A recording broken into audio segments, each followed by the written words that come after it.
Namo tassa bhagavato arahato samma sambuddhassa. Namo tassa bhagavato arahato samma sambuddhassa. Namo tassa bhagavato arahato samma sambuddhassa. Homage to the Blessed One, Worthy One, fully enlightened Buddha. Dear friends in Dhamma, today I would like to discuss with you the very important aspects of the Dharma. Because we are going to discuss the importance or the role of Dhamma in our daily life. Most people think nowadays it is a fashionable thing or something very new not to be religious or become an atheist. In Sri Lanka, recently we saw those people who call themselves atheist or non-religious people, but they criticize and blame and insult, especially to Buddhism. Their main aim and gain is to criticize and blame Buddhism. Let me explain to you. We need food, right? Every day we take a lot of foods. So Buddha talk about 4 kinds of food. First food is the hard and soft foods that we take from mouth. For our survival, for our energy, for our growth, for our health, we need to take this kind of kabalikara ahara or the gross food. Apart from this gross food, Buddha has explained that we need also passa ahara. Passa ahara means like the contact food. We need a good form of contacts through our 5 senses. Eye, ear, nose. We need nice songs or nice voices to be heard. We need some food for our eyes. We also need some food for our skin, good sensations. So our tongue, our nose. So these are the foods we are getting by contacting these internal organs with external stimulant. These are the 2 foods, but Buddhism goes much deeper than this physical and contact food. They are much inherently, it is essential for our survival.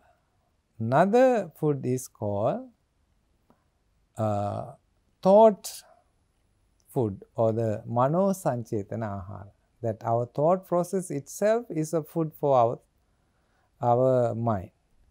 And vijnana ahara, we need, apart from this thought process food, we also need, mind itself needs food. So what are the foods are you going to give to your mind? What are the foods are you going to give to your thoughts?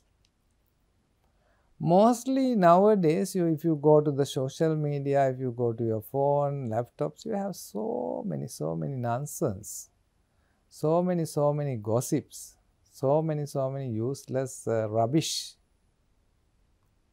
trillions of tons of rubbish news all around in your social media. And you are day to day, every moment, every second, every hour, are feeding so deeply and so gravely to your thought process and to your mind this kind of rubbish. So these are not right food for your mind and thought process. Why I say that? Do you know why I say that? Tell me, if you eat very rotten, bad, spoiled, and stinky food, what happened to your stomach? What happened to your health? Definitely, you will have indigestions. You will have some kind of stomach problems. Maybe if these foods are so poisonous, if these foods are so bad, what will happen? It might even kill you. Similarly, if you are going to put so much bad foods for your mind, for your thought process, believe me and trust me, it will going to be harmful for you. Not only harmful to you, because your mind is polluted by and contaminated by all these poisonous thoughts and wrong conceptions and wrong ideas. You have nourished your mind with wrong ideas. The outcome that comes from your mind, your words, your thoughts, your reactions will be also dangerous, will be also very poisonous, will be also very harmful. Dear friends in Dhamma, therefore we should give right food to the mind. What is the right food? What is the right food? The right food to mind is the Dharma. Buddha said, Dhammosa the samannati etam pivata. There is no such a medicine as sweet as good as best as so nice medicine in the world. It is the only medicine that can heal your heart, that can heal your broken thoughts, that can bring you redress and relief to your mind. That is the Dharma. This Dharma is the real, authentic, effective, powerful medicine you can use for any mental illness, any mental problem, any sadness, any bad feeling you are having in your life. Trust me, I assure you, this Dharma is as such. It can bring you relief, it can bring you healing, it can bring you some solace. So Buddha said this Dharma also you don't need to grasp it in a so hard and this is my Dharma, my teaching, my Buddhism. No, this Dharma is, use this Dharma as a raft. You know, when you want to cross a river and this side is dangerous, the other side is very safe, harmonious, peaceful. What do? You make a raft or you make a boat and you cross the river to the other bank.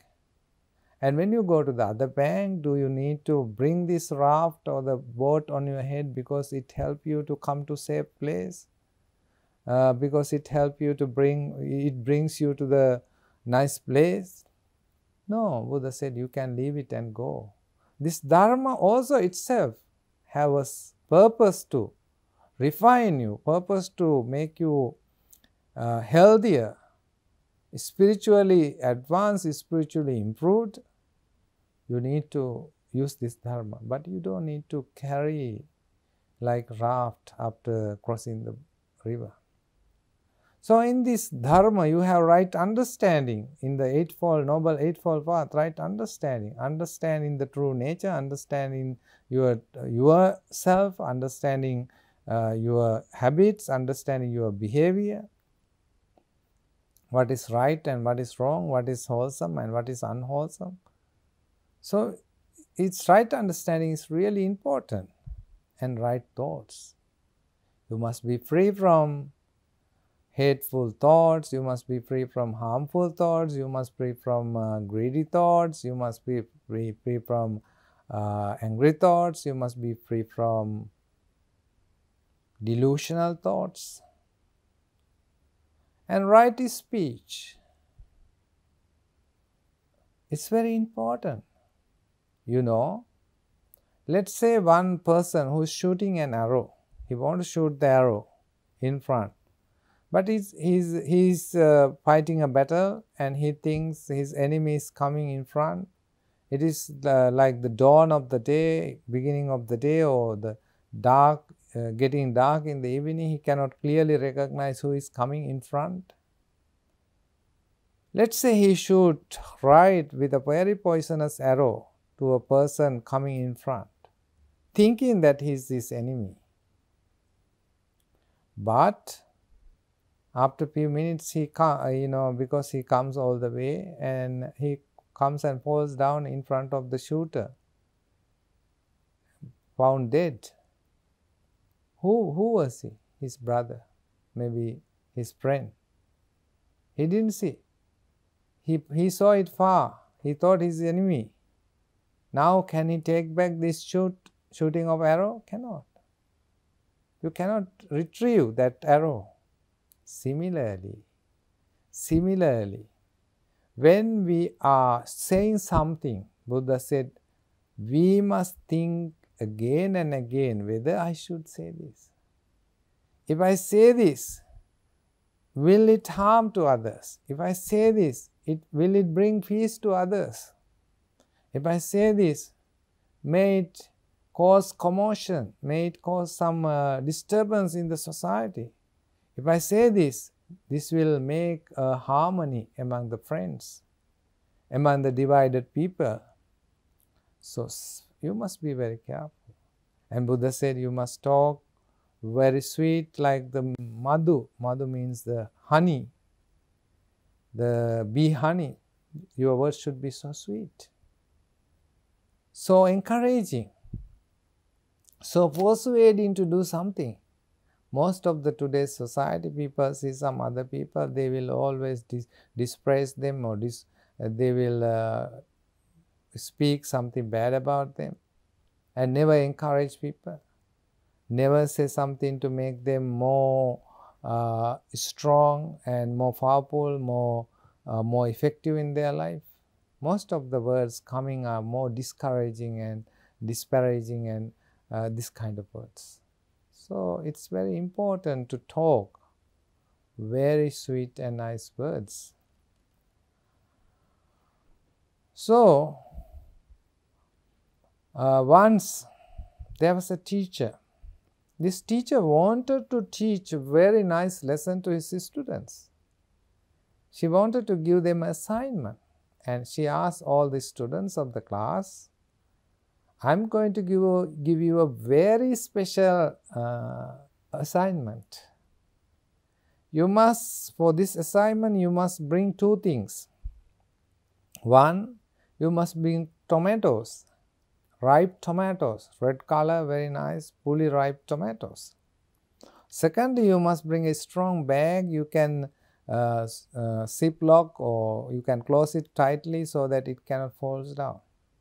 The third condition, you must bring the number of tomatoes you are going to bring must be equal to the number of enemies, number of people you hate. So the students come next day, and some students bring 2 tomatoes, some bring 3, 4, 5, some bring 5, 6, 7, or some students bring even as much as 20. Then the teacher told all the students, okay, you are very good, you have done what I have asked to do. I am very happy about that. Now you have to keep this whole tomatoes with you all the time, wherever you go, wherever you sit down, wherever. And after 1 week, without losing all these tomatoes, you must bring back to the class. So a student began to bring these tomatoes with their school bags to the home. When they go to the playground, they bring it to the playground. And gradually these tomatoes smashed together when they are putting on the ground, all that, then they become rotten and they become like juicy, and then after 1 week, the student bring all these rotten tomatoes to the class. Then the teacher asks, Now, what do you feel about these tomatoes? What do you think about these tomatoes? Then the student says, it's now very ugly, very stinky, we don't like it, we don't want to bring everywhere. Sometimes there are some worms in the bags now. It's very unpleasant. Then the teacher told these students, it is like you are when you have an enemy in your mind, when you have a person who is hatred, you are like bringing so many spoiled tomatoes inside your mind. So don't live with anger, don't live with your ugly, dirty, rotten tomatoes. Just let them go, forgive them, and forget them, and let the peace come to your mind. Let the peace come to your mind. Don't peace get destroyed by these all ugly, dirty, stinky, oozing tomatoes in your mind.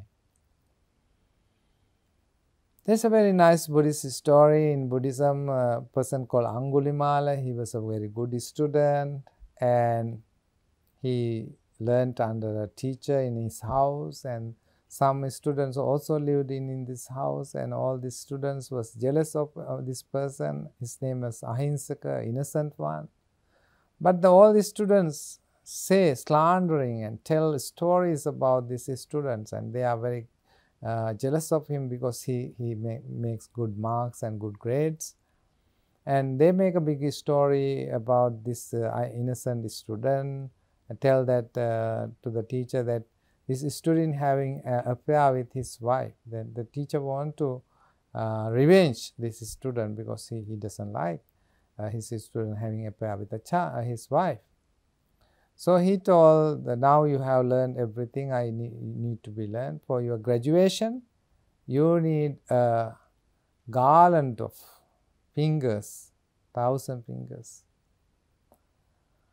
Because he is an obedient student and he was respect his teacher so much, he cannot disobey his teacher's instructions, and he agreed, and he had a sharp knife, sharp sword, and went to the forest, and people going through the forest, he began to cut the fingers and tied them with the rope together. But as days are growing, some were rotten, and finally he has killed nearly 9,999, and that day his mother was coming to that forest to tell not to do this, and but Buddha saw this incident, and Buddha came and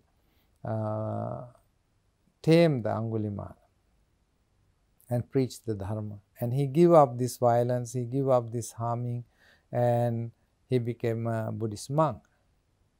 After his becoming a Buddhist monk, he never killed any beings. In Buddhism, there's one sutta called Angulimala Sutta to bless the pregnant mothers. One day he saw a pregnant mother could not deliver a baby, he was in pain, and he come and told the Buddha. Then the Buddha told, since you were born in the noble discipleship, you became an arahant, you never kill any beings. Based on that sacrifice, based on that truth, utter this stanza and bless this mother who is in pain, labor pain, and she could deliver the baby after his blessings. So even the heinous and dangerous and wicked criminal, a murderer, could become a saint. So we don't need to label people and mention that they are murderers or smugglers or whatever. If they are genuinely and truly, they are ready to change and they are ready to learn Dharma, never ever blame them and discourage them and defame them. We need to encourage for people to change. Sometimes people change, not all the people. I am not saying all the people are changing. Some people genuinely they want to change. When they want to change, we need to encourage them and never push them back to the old, telling their old names and discouraging them to not to change. This is a very important aspect of Buddhist life. And when we have right livelihood, we need to also work like the bee, how the bee is working. You know, busy bee, always working and making honey.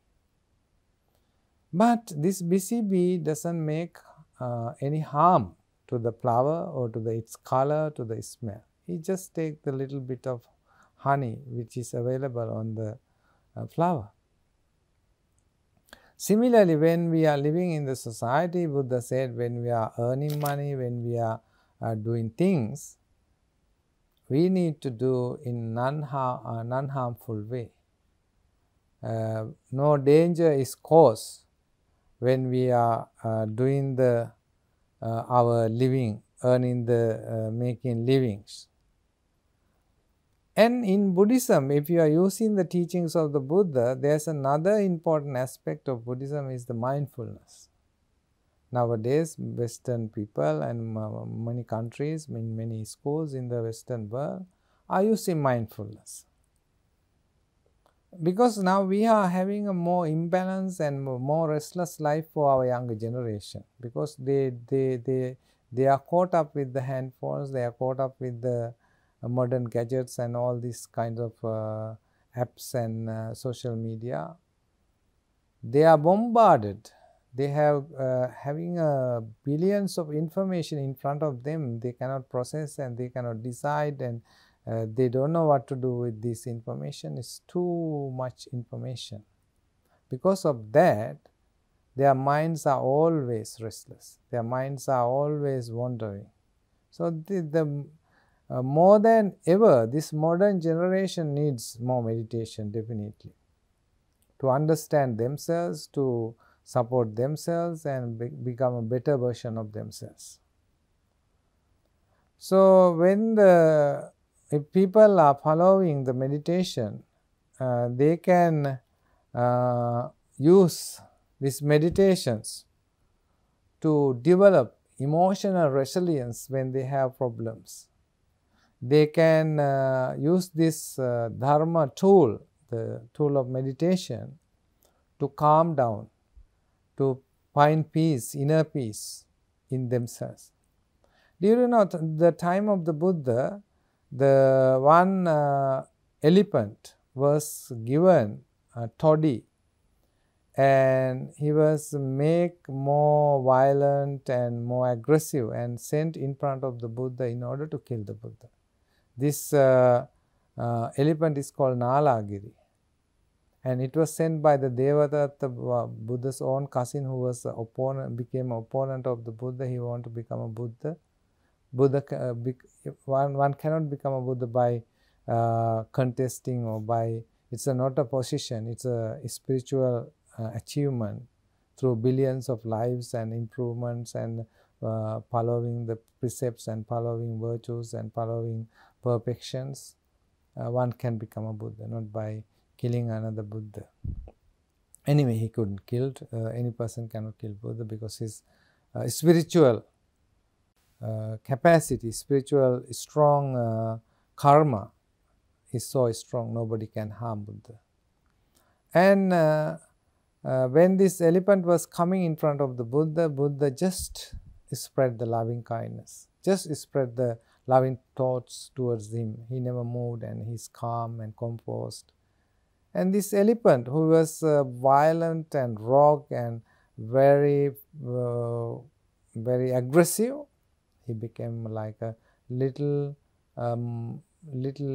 rabbit. You know, this elephant became like a little rabbit, very innocent. Why? Because of the power of the loving kindness, the power of the compassion Buddha had towards him. So if you develop meditation, it's really good and it can help your life. And also in meditation you can develop equanimity. Equanimity is very important. When you have this all 8 liberal conditions and very difficult times and life is going in a crazy hard and crazy difficult, and you can use this equanimity. Buddha says when the lotus is grown in a pond, the lotus is based on the muddy water, filthy water, stinky water, but lotus gives the sweet smell. Lotus gives the sweet color. Lotus gives the sweet appearance. So our negative thoughts, negative energies can be transformed, can be used to transform our life to a positive and more pleasant and very sweet smelling and good things.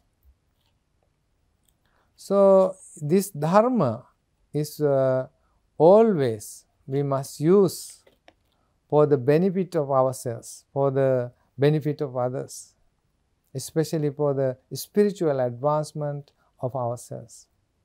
So Dharma can be used in many ways for our daily life. So I will suggest you that you must try to bring to the people to make understand Dharma, share the Dharma books, and you also learn yourself and spread this message of Dharma to everyone. That will bring peace and happiness and also a final peace of Nibbana. So may the Buddha, Dhamma and Sangha bless you, guide you and protect you. Namo Buddhaya.